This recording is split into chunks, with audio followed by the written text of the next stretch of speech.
birthday.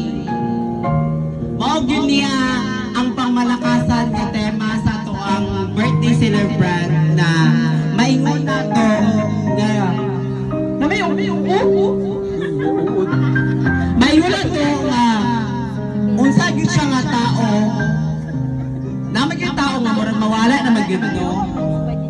Yes, naging taong mawala na dira pa ta mag-cry. Dira pa ta makaingon, di ba? Palakpakan na to, guys.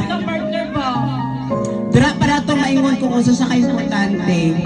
So mag-start ta kung unsa tong maingon sa tong igsuon.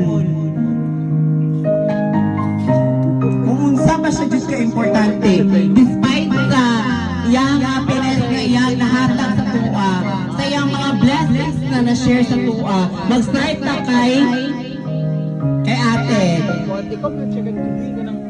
Mag-start na kay ate. Ang sa'yo si Tia ba ni siya? Si Tia or si ate or si...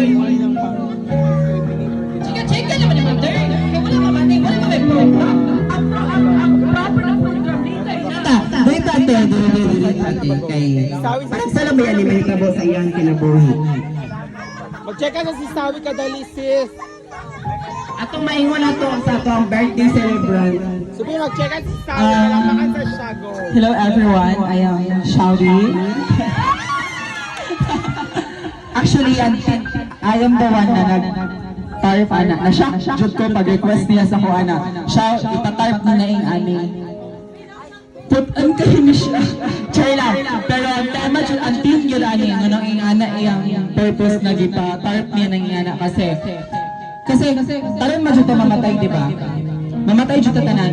Mo, habang buhi pata, gusto na niya madunggan na unsa ka daw mga pahibili na pas niya while di ba kay like mo mamatay ka dili naman na to madunggan ang mga pahibili na to dili na siya for negative or for bad comments nagahandong ka na mamatay siya dili na siya yung ana aari mo lang tigulong naga-age na manggod ta we've come to the time na naga-age na ta naga-edad na ta mo naglahi na po na tayong priorities in life dili na pero happy mo dapat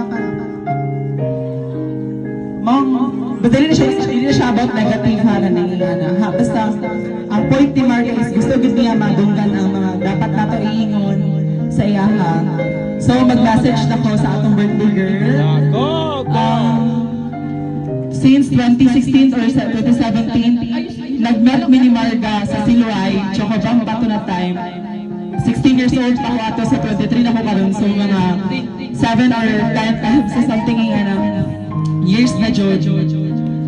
I saw him struggles in a lot of things good sa iyang life through ups and downs. Nakita na ganda ko siya and for me, grabe ganda iyang kaagi as a person and happy lang dyan ko kay strong din siya na pagkatao and magay nang every time nagasakit siya. Sad lang po ko kay naay mga tao nag-aingon na naay mga tao nag-uwa si mga tumutalang kay kwarta which is dili dyan na siya tinuod. Kami makasaksi mi with or without money na agad ni para sa iya not because naalang mi diri kung tungod na siya kwarta pero dili na siya na we love him because we would always stand for him because ipagtanggol gid namo siya in every way because naging ate na nako siya dili lang pagkabarkada ko niya naging ate na gid nako siya na feel na pod nako na nabulong nako sa ilang family kay the way ko nila gitanggap Actually, welcome at mabait siya kayo sila welcome at